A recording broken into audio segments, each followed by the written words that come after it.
আসসালামু আলাইকুম সবাইকে। অচেনা ভালোবাসা গল্পের 7 নাম্বার পার্ট। তো বেশি কথা না বলে চলুন গল্প শুরু করা যাক। কানটাও গেছে নাকি তোমার? এই প্রেম টেম করছো নাকি তুমি কারোর সাথে? হঠাৎ এমন প্রশ্নে চকিতে তাকালো জোনাকি। স্নিগ্ধ প্রশ্নবোধক চাহনি নিয়ে তার দিকেই তাকিয়েছিল। জোনাকি আবার বলল, স্নিগ্ধ ভাই কি বলেন এসব? প্রেম করতে যাব কেন? স্নিগ্ধ বলল, শিখিও না আমায়। প্রেম করলেই তো মানুষ এত চিন্তাই থাকে। শরীর দেখেছো তোমার? দেখে তো মনে হচ্ছে এক ফু দিলেই উড়ে যাবে। প্রেম করো কার সাথে? হ্যাঁ, নিশ্চয়ই ভার্সিটির কোনো ছেলে। স্নিগ্ধ সহজ সাবলীল ভাবে কথাগুলো বলল। জোনাকি বুঝলো না লোকটা হঠাৎ এত কথা কোত্থেকে বলা শুরু করে দিয়েছে। সে বলল, আমি কোনো প্রেম টেম করি না। আমি তো ভার্সিটিতেও সবসময় যাই না, সেখানে প্রেম করবো কিভাবে? স্নিগ্ধ বলল, মাঝে মধ্যে যাও তো? জোনাকি বলল, মাঝে মধ্যে যাই, তবে এসব পেঁচালের পড়ার ইচ্ছে নেই আমার, কারণ আমি এক পুরুষে আসক্ত। বলে মুখ চেপে ধরলো জোনাকি। কি বলতে কি বলে ফেলেছে সে। চোখ বড় বড় করে তাকালো স্নিগ্ধের দিকে। স্নিগ্ধ সন্দেহান গলায় বলল, কি বললে? এক পুরুষে আসক্ত? আমার সন্দেহ ঠিকই হয়েছে। Wait wait, just wait. আমি কালই জানাবো নীরবকে তার আদরের বোন প্রেম করছে ভার্সিটির কোনো ছেলের সাথে। সে নিজ মুখে বলেছে আমায় সে এক পুরুষে আসক্ত। জোরে জোরে বলতে লাগলো স্নিগ্ধ। জোনাকি বিছানায় রাখা স্নিগ্ধের হাতটা চট করে ধরে ফেললো আর বলতে লাগলো, স্নিগ্ধ ভাই এত জোরে কেন বলছেন? আস্তে প্লিজ। আমি তো বলতে চাচ্ছিলাম যে আমি এক পুরুষে আসক্ত হতে চাই। স্নিগ্ধ ভ্রু গুটিয়ে তাকালো কথাটার মানে বোঝার জন্য। জোনাকি আবারও বলল, মানে আমি আমার জীবনের সঙ্গী যে হবে সেই পুরুষে আসক্ত হতে চাই, এটাই বলতে চাচ্ছিলাম। বলে একটা প্রশান্তির হাসি হাসলো। স্নিগ্ধের প্রতিক্রিয়া বুঝলো না, তবে হুট করে স্নিগ্ধ নিজের হাতের উপর জোনাকির ধরা হাতটার দিকে তাকালো। জোনাকিও তার চোখের দিকে তাকিয়ে সেদিকে তাকালো আর নিজের হাতটাকে স্নিগ্ধের হাতের উপর রেখে আবারও চট করে ছেড়ে দিল। আর কিছুটা লজ্জাও পেল। স্নিগ্ধ দাঁড়িয়ে পড়লো চেয়ার থেকে আর যেতে যেতে বলল, বুঝেছি, তাহলে তোমার ওই ভবিষ্যতের জীবনসঙ্গীর জন্য এত চিন্তা, তাই তো দিন দিন শুকিয়ে কাঠ হয়ে যাচ্ছ। দেখি কাল নীরবকে বলে তোমার জীবনসঙ্গীর ব্যবস্থা করছি। বলতে বলতে চলে গেল স্নিগ্ধ। আর সেদিকে অবাক চোখে সেদিকে তাকিয়ে রইল জোনাকি। সে বাঁচতে চেয়েছিল আর এই লোক তাকে ফাঁসিয়ে দেওয়ার চেষ্টায় আছে। সকাল হতে বাড়িটা একটা ঘুমট পরিবেশ ছেয়ে গেল। সকল অতিথি নাস্তা করে বেরিয়ে পড়েছেন। এর মধ্যে জুনায়েদ আর নাসরিনের কান পর্যন্ত কথাটা চলে গেছে যে নীরব তার বোনার বউকে নিয়ে তার বাড়ি ফিরবে না। এই নিয়ে এখন বসার ঘরে তুলকালাম কাণ্ড বাজিয়েছে জুনায়েদ। তার একটাই কথা, নীরব ঘরের ছেলে ঘর বাড়ি থাকতে বাইরে কেন যাবে? এদিকে তারই পাশে নাসরিন আর তসরিন বসে বসে কানে বিষ ঢালছিল। নীরব আর স্নিগ্ধ সেই সময়টায় বাড়ি ছিল না, তাই এই সম্পর্কে তারা অবগত নয়। বাড়িতে জুনায়েদ, নাসরিন, তার বোন বনজি, তিতলি, লিপি, রিয়া, উমা আর জোনাকি আছে। কায়রা সকালেই চলে গেছে। তার বাবা তার জন্য গাড়ি পাঠিয়ে দিয়েছিল, তাই আর না করতে পারেনি। স্নিগ্ধের বাবা তিনি তো আরো আগেই চলে গেছেন, তাই বাড়ি ভর্তি এই কয়েকজন মানুষই ছিল। জোনাকি 2 তলা রেলিং ধরে দাঁড়িয়ে বাবার কাণ্ড দেখছিল, তবে নিচে যাওয়ার সাহস হলো না। বাকিরা কেউ নিজ ঘরে, কেউ উঠানেই আছে। তারা কেউ জুনায়েদের কথায় কান দিচ্ছেন না। নাসরিন বলল, আমার মনে হয় তোমার ওই মুখ পোড়া মেয়ে ছেলেটার মাথায় এমন বুদ্ধি দিয়েছে। না হয় বলো তো, ছেলেটা কি এভাবে বাড়ি ছাড়ার মতো সিদ্ধান্ত নিত? বোনের সব কথাই তো শুনে আমি নিশ্চিত সে আমাদের নামে উল্টাপাল্টা কিছু শুনিয়ে দিয়েছে। নাসরিন ফিসফিস করে জুনায়েদের পাশে বসে কথাগুলো বলল। জুনায়েদ কোনো শব্দ ছাড়াই পুরো কথাটা শুনলো। এবার তাসরিন বলল, ভাইজান আপা কিন্তু একেবারে ঠিক বলেছে, আমারও তাই মনে হয়। তোমাদের বাড়িতে থেকে তো তোমার জন্য কোনো আকাম কুকাম করতে পারছে না, এখন এই জন্য অন্য জায়গায় গিয়ে আকাম কুকাম করবে, দেখে নিও। এই বলে দিলাম। জুনায়েদ হাত মুঠো করে নিল আর দাঁতে দাঁত চেপে বলল, ডাকো এই মেয়েকে। নাসরিন খুশি হলো মনে মনে আর সেখান থেকে ঝটপট উঠে দাঁড়িয়ে পড়লো আর এগিয়ে গেল সিঁড়ির দিকে জোনাকির ঘরে যাওয়ার জন্য। জোনাকি এতক্ষণ দেখছিল, কিন্তু বাবা কি নিয়ে হঠাৎ রেগে গেল বুঝতে পারলো না। তবে বাবার কথাটা শুনে তার ছোট শরীরটা কেঁপে উঠলো। সে কি কিছু করেছে? বাবা তাকে ডাকছে কেন? বাবা আর যাই হোক, তাকে কোনো ভালো কারণে ডাকবে না। নাসরিনকে নিজের ঘরের দিকে এগিয়ে যেতে দেখে জোনাকি নিজের ঘরে চলে গেল। নাসরিন হেলতে দুলতে তার ঘরে আসলো আর জোনাকির দিকে তাকিয়ে হাসলো। জোনাকি তাকে দেখে বিছানা থেকে দাঁড়ালো। নাসরিন তার দিকে এগিয়ে আসতে আসতে বলল, তোকে ডাকছে শুনতে পাসনি নাকি? এখানে বসে আছিস তো আসিস, চল আজ তোর গায়ের ছাল উঠিয়ে ছাড়বে তোর বাবা। জোনাকি শুকনো ঢুক গিলে বলল, মা কি হয়েছে? আমি কি কোনো ভুল করেছি? বাবা রেগে আছে কেন? নাসরিন বলল, ভুল করেছিস মানে? তুই পাপ করেছিস, তার ফল এখন তোর বাবা তোকে দিবে, চল। বলে জোনাকির হাতটা ধরে তাকে টেনে নিয়ে যেতে লাগলো। জোনাকি হাত মুচড়ামুচড়ি করে নিজের হাত ছাড়ানোর চেষ্টা করলো, তবে নাসরিনের হাতের বাঁধন থেকে নিজের হাতটা ছাড়াতে পারলো না। সিঁড়ি দিয়ে নামার সময় জোনাকি তাল সামলাতে পারছিল না, কারণ নাসরিন অনেকটা সামনে আর জোরে জোরে হাঁটছিল। জোনাকি থামতে বললেও সে শুনছে না। বসার ঘরে এসে জোনাকিকে ধাক্কা দিয়ে ফেলে দিল জুনায়েদের পায়ের নিচে। জোনাকি কেঁদে উঠলো শব্দ করে। জুনায়েদ বিরক্ত হলো আর বলল, এই মেয়ে কাঁদবি না একদম। কান্না দেখাস এখন নিজেকে সাধু প্রমাণ করার জন্য? উঠ বলছি, নাহলে তোকে আমি কি করবো আমি নিজেও জানি না। জোনাকি ঝাপসা চোখে তাকালো তার বাবার দিকে। মানুষটাকে দেখে নিয়ে এই মহিলা তাকে কিভাবে টেনে হিসেবে নিয়ে এসেছে এখানে, তারপর এমন করে কথা বলছে যেন সে নিজে এখানে এসে পড়েছে। নাসরিন বলল, মেয়েটাকে জিজ্ঞেস করো ছেলেটাকে কি বলেছে। তোমার খাই তোমার বাড়িতে থাকে আর তোমার পিছন পিছন ছুরি মারার চেষ্টা করে। বলে মুখ বাঁকালো নাসরিন। জুনায়েদের রাগ যেন এতেই বেড়ে গেল। সে নিজের পায়ের পাশে পড়ে থাকা জোনাকির চুলের মুঠি ধরে তাকে উঠিয়ে একটা থাপ্পড় দিল। জোনাকি ব্যথায় কোকে ওঠে। জুনায়েদ বলতে লাগলো, তুই আমার ছেলেকে আমার কথা বদনাম করেছিস তাই না? ছেলেটা এখন বাড়ি ছেড়ে যাওয়ার কথা বলছে একমাত্র তোর জন্য, তোকে আমি ছাড়বো না, অলক্ষী একটা, তোর ওই শয়তান মায়ের মতো হয়েছিস বলে জোনাকির অন্য গালে আবারও থাপ্পড় দিতে গেলে কেউ একজন এসে জোনাকিকে সামনে থেকে জড়িয়ে নিয়ে জুনায়েদের কাছ থেকে সরে যায়। লিপি রহমান আর রিয়া বাড়িতে উঠানেই ছিল, এত চিৎকার শুনে মূলত ঘরে আসে আর দেখে এই অবস্থা। জোনাকিকে আবারও মারতে গেলে লিপি জোনাকিকে জড়িয়ে ধরে আর বলে, আপনারা কি পাগল হয়ে গেছেন ভাই? এই মেয়েকে এভাবে মারতে আপনার হাত কাঁপলো না নাকি? এটা তো আপনারই, শুধু মামা করেন কেন? মেয়েটা ছোট, এখন কত কিছু বুঝে না, এই অবুঝ মেয়েকে এভাবে মারতে আপনার সামান্য কষ্ট হলো না? নাসরিন রাগে ফুসফুস করলো, তবে কিছু বলল না, কারণ সে জানে লিপির স্বামী একজন বড় উকিল, আবার যদি কোনো মামলায় ঢুকিয়ে দেয় তাদের। সে একটা শুকনো ঢুক গিলল, নাটক করে সামনে এগিয়ে গেল আর জুনায়েদকে বলল, ওগো তুমি মেয়েটাকে এভাবে মারছো কেন? মেয়েটা হয়তো ভুলে কিছু বলে ফেলেছিল তার ভাইকে, তাই না রে জোনাকি? ইস তুমিও না এভাবে মারে নাকি? আপা আরে ওর মাথা গরম হয়েছিল তো, ছেলে বাড়ি ছেড়ে যাবে তাই বলে, না হলে ওর গায়ে কখনো হাত তুলেনি, তাই না রে জোনাকি? জোনাকি লিপির বুকে ফুফাতে লাগলো। লিপি রাগ করে বলল, কে গায়ে হাত তুলতে পারে আর কে পারে না তা আমার জানা আছে ভাবি, আপনি আমাকে শিখাতে আসবেন না, আপনি কেমন তাও জানি, শুধু বাচ্চা দুইটার কারণে না হলে আপনাদের মতো জঘন্য মানুষের আশপাশ দিয়েও কখনো আমরা যাই না। নাসরিনের রাগ হলো, ইচ্ছে করলো জোনাকিকে ধরে কয়েকটা লাগিয়ে দিক, এই মেয়েটার জন্য আজ তাকে এত কথা শুনতে হচ্ছে। তাসরিন এগিয়ে আসলো বোনের কাছে আর ফিসফিস করে বলল, আপা কিরে এই মহিলা বেশি বেশি বকছে, কিছু একটা বলে মুখ বন্ধ কর, এভাবে দাঁড়িয়েছিস কেন? নাসরিনও একইভাবে বলল, ওই ওই চুপ, এই মহিলা বড় উকিলের বউ, কিছু বললেই মামলা করে দিবে, তাই মুখ বন্ধ করে রাখছি, নাহলে আমাকে এমন কথা বলার মজা দেখিয়ে দিতাম। জুনায়েদের রাগ যেন কমলো না, সে তেজ নিয়ে বলল, আপনি শুনুন, এই মেয়েকে একটা শিক্ষা দিতেই হবে, এই মেয়ের জন্য আমার ছেলে বাড়ি ছেড়ে যাবে বলেছে, এই মেয়েটা আমার সংসারে আগুন লাগানোর চেষ্টা করছে, এই মেয়েকে তো আমি, বলে নিজের হাতটা এগিয়ে দিল জোনাকির দিকে, কিন্তু সে হাত আর জোনাকি পর্যন্ত পৌঁছালো না, তার আগে সেই হাত একজন পুরুষালী শক্ত হাত আটকে ফেললো, আর এতটা শক্ত করে ধরেছিল যে জুনায়েদ ব্যথায় ভ্রু গুটিয়ে নিল।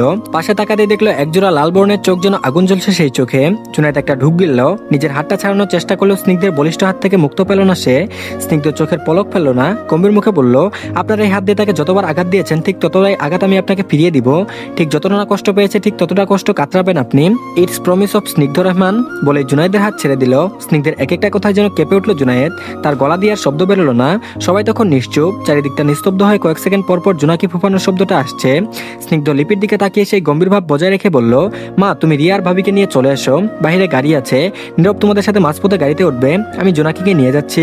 বলে কারো উত্তরের অপেক্ষা করলো না, জোনাকির হাতটা ধরে সদর দরজার দিকে এগিয়ে গেল। জোনাকি অবাক চোখে তাকিয়ে থাকে, এই দুদিনে কতবার যে স্নিগ্ধতাকে এভাবে যেখানে সেখানে হাত ধরিয়ে নিয়ে গেছে তাও তার বুঝতে অসুবিধা হয়। জোনাকিকে একেবারে বাড়ির বাইরে রাখা স্নিগ্ধের বাইকের সামনে এনে দাঁড় করালো, আর কোনো কথা না বলে হেলমেটটা পরতে লাগলো। জোনাকির চোখে এখনো পানি, তবে মুখে স্পষ্ট দেখা যাচ্ছে সে অবাক হয়েছে। স্নিগ্ধ তাকালো না পর্যন্ত, বাইকে উঠে শুধু বলল, উঠো।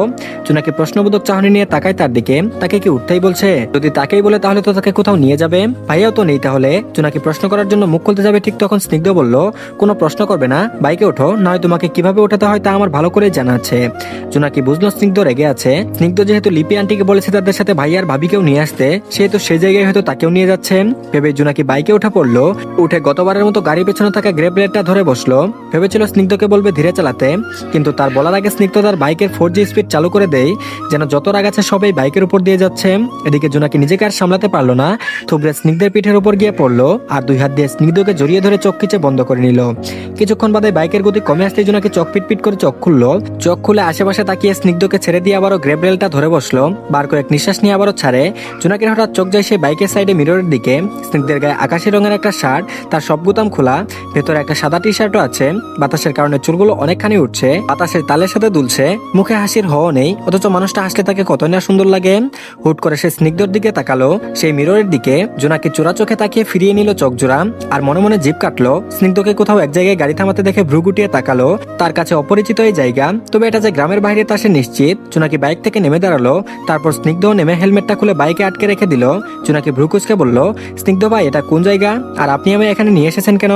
স্নিগ্ধ উত্তর দিল না, এগিয়ে গেল সামনের দিকে। জোনাকিও তার পিছু পিছু গেল। স্নিগ্ধ আর জোনাকি কিছুক্ষণ হাঁটার পর একটি নদীর তীরে এসে পৌঁছালো। চারপাশে সবুজ গাছে ঢাকা ছোট্ট উঁচু নিচু জায়গা, আর সামনে শান্ত নদী বয়ে যাচ্ছে। নদীর পানি ক্রিস্টালের মতো স্বচ্ছ। জোনাকি তার প্রতিচ্ছবি দেখতে পাচ্ছিল। কিছু দূরে নদীর মাঝখানে একটা ছোট্ট দ্বীপের মতো জায়গা দেখা যাচ্ছে, সেখানে কয়েকটি বড় গাছ দাঁড়িয়ে আছে। জায়গাটা এতটাই নির্জন আর মনোরম যে জোনাকি মনে মনে ভাবলো এটা যেন কোনো গল্পের জগৎ। জোনাকি অবাক হয়ে চারপাশটা দেখতে লাগলো, গাছপালা, নদী আর পাখির কলরব, সবকিছু যেন প্রকৃতির নিখুঁত মেলবন্ধন। তারপর বলল, আপনি এখানে আমাকে নিয়ে এলেন কেন? জোনাকি জিজ্ঞেস করলো, তার গলায় কিছুটা কৌতূহল। স্নিগ্ধ ধীরে সুস্থে খুব স্বাভাবিকভাবে বলল, নদীর এই স্রোতের সাথে যাতে তুমি তোমার জীবনের অতীতটাকেও ভাসিয়ে দিতে পারো তাই নিয়ে এসেছি। স্নিগ্ধের এমন অস্বাভাবিক কথা জোনাকির হজম হলো না। সে বিষয় নিয়ে তাকালো স্নিগ্ধের দিকে। দিকে আর বলল, মানে? স্নিগ্ধ বলল, স্টুপিড, এত প্রশ্ন করো কেন? জোনাকির মুখটা চুপসে গেল। একটু ভালোভাবে বললেই তো হয়। সে অন্যদিকে মুখ ফিরিয়ে নিল আর আশেপাশের পরিবেশটা দেখার মন দিল। তবে পাশে স্নিগ্ধ থাকতে আর কি পরিবেশ দেখা যায়। কোনোভাবে আর চোখে তাকালো তার দিকে। বাতাসে স্নিগ্ধের গায়ের শার্ট উঠছিল আর নদীর হালকা ঢেউয়ের শব্দ তার মনের গভীরে একটা অদ্ভুত প্রশান্তি এনে দিচ্ছিল। স্নিগ্ধ হঠাৎ করে তার দিকে তাকালো। এতে আবার ওই চোখাচোখি হয়ে যায় দুজনের। তারপর বলল, জোনাকি। জোনাকি বলল, স্নিগ্ধ বলল, তুমি জানো সবকিছু আসলে এত সহজ নয়। অনেক কিছু তুমি এখনো বুঝো না, কিন্তু সময়ের সঙ্গে সঙ্গে বুঝবে। জোনাকি কিছু বলতে যাচ্ছিল, কিন্তু স্নিগ্ধের চোখের গভীরতা দেখে থেমে গেল। কিছু সময় ধরে তাদের মধ্যে নীরবতা বিরাজ করলো। স্নিগ্ধ আবার নরম স্বরে বলল, এভাবে নিজেকে কি প্রমাণ করার চেষ্টা করছো তুমি? তোমার বাবা হোক আর অন্য কেউ, ভুল যখন করেছে তার উপর কথা বলার অবশ্যই প্রয়োজন আছে। সেখানে তুমি এভাবে মুখ বুজে সহ্য করো কেন? জোনাকি তাকালো স্নিগ্ধের দিকে, একটা দীর্ঘ নিঃশ্বাস ছেড়ে বলল, স্নিগ্ধ ভাই, পরিস্থিতি সামাল দেওয়ার জন্য হলেও তো চুপ থাকতে হয়। স্নিগ্ধ বলল, চুপ থাকলে পরিস্থিতি সামাল দেওয়া যায়? স্টুপিড মেয়ে, তোমার থেকে এটাই আশা করা যায়। যখন ছোট ছিলে তখন তো মুখ ভালোই চলতো, এখন কোথায় গেল সেটা? প্রয়োজনে সবকিছুই পাওয়া যায় না। বলতে বলতে নিজের কিছুটা রাগও ঝেড়ে ফেললো সে। জোনাকি বারবার বেলুনের মতো চুপসে যাচ্ছে শুধু। স্নিগ্ধ সেখান থেকে হেঁটে কোথাও একটা চলে যেতে লাগলো। জোনাকিও তার পিছন পিছন গেল। স্নিগ্ধকে হেলমেট পরতে দেখে বুঝলো তারা এখন চলে যাবে। স্নিগ্ধ বাইকে উঠে বসতে সেও বসে পড়লো। স্নিগ্ধ বাইক স্টার্ট করার আগে পিছন ফিরে জোনাকির দিকে তাকালো, আবার রাগী গলায় বলল, আমি বাইক যত স্পিডে চালাই না কেন, আমার গায়ে যাতে তোমার হাতের একটু স্পর্শ না লাগে। স্নিগ্ধের এমন কথাই খারাপ লাগে জোনাকি, তাই সে যতটা পারে আরো সরে বসে। স্নিগ্ধ সেদিকে আবারও তাকায় আর বলে, হ্যাঁ এবার ঠিক আছে, ডিস্টেন্স মেনটেন করে চলবে, and remember don't touch me. বলে সে বাইক স্টার্ট দিল। জোনাকি গ্র্যাব রেলটা যেভাবে পারছে ঠিক ওইভাবেই ধরার চেষ্টা করছে, কিন্তু স্নিগ্ধের বাইকের স্পিড এমন হলে গ্র্যাব রেলও ভেঙে যাবে। সেখানে সে তো বাইকের একটা এক্সট্রা অংশ চোখ খিচে বন্ধ করে নেয় সে, কিন্তু সব ভুলে স্নিগ্ধ শার্টের পিছনের কাজটা খামচে ধরে নিল আর জোরে জোরে বলতে লাগলো, স্নিগ্ধ ভাই, আমাকে মাফ করবেন, আমার ভয় লাগছে তাই ধরছি, এরপর আর কোনোদিন আপনার আশপাশেও যাব না, এইবারের মতো মাফ করে দিন। জোনাকির এমন চিৎকার শুনে স্নিগ্ধ মনে মনে হাসলো। লাইন এসেছে তবে কথা ঠিক জমেনি, তাই বাইকটা একটা খালি জায়গায় দেখে থামিয়ে দিল। বাইক থামাতে জোনাকি ভয় পেয়ে গেল, এখন আবার তাকে বকাঝকা করবে নাকি ধরার জন্য। জোনাকিকে বাইক থেকে নামতে বলে নিজেও নামলো স্নিগ্ধ। তারপর বলল, আমাকে ধরেছো কেন? মানা করিনি। জোনাকি শুকনো টুক গিলল। শেষ পর্যন্ত একটা ছেলেকে একটু ধরার জন্য তাকে কথা শুনতে হচ্ছে ভাবতেই মাথা ঘুরিয়ে উঠছে তার। সে মিনমিন করে বলল, আপনি এত জোরে বাইক না চালালে তো আর ধরতাম না, আমার মনে হচ্ছিল আমি পড়ে যাবো তাই ধরেছি। স্নিগ্ধ বলল, সেটা তোমার ব্যাপার, আমাকে ধরবে না মানে ধরবে না। এবার রাগ হলো জোনাকির। সে কি আসতে চাইছিল নাকি? সবার সামনে থেকে তাকে নিয়ে এসেছে, এখন আবার ঢং করছে তার সাথে। সে একটু গলায় জোর নিয়ে বলল, স্নিগ্ধ ভাই, আপনার গায়েও কি কোথাও হিরো মুক্তা লেগে আছে? এমন করছেন কেন? একটু ধরেছি তো, আমি ধরতে কি আপনার গা ঝলসে যাচ্ছে নাকি? বলে অন্যদিকে ফিরে গেল জোনাকি। স্নিগ্ধের ভালোই লাগছে এমন করতে। কতদিন পর যেন আবার সেই ঝগড়ুটে জোনাকিকে দেখতে পাচ্ছে সে, তাই তাকে আরো লাইয়ে দেওয়ার জন্য বলল, তুমি ধরলে তো আমার মনটাই ঝলসে যায়, সেখানে শরীরটা তো কিছুই না। জোনাকি চকিতে তাকালো স্নিগ্ধর দিকে, কি বোঝাতে চেয়েছেন উনি? প্রশ্নবোধক চাহনি নিয়ে তাকালো জোনাকি।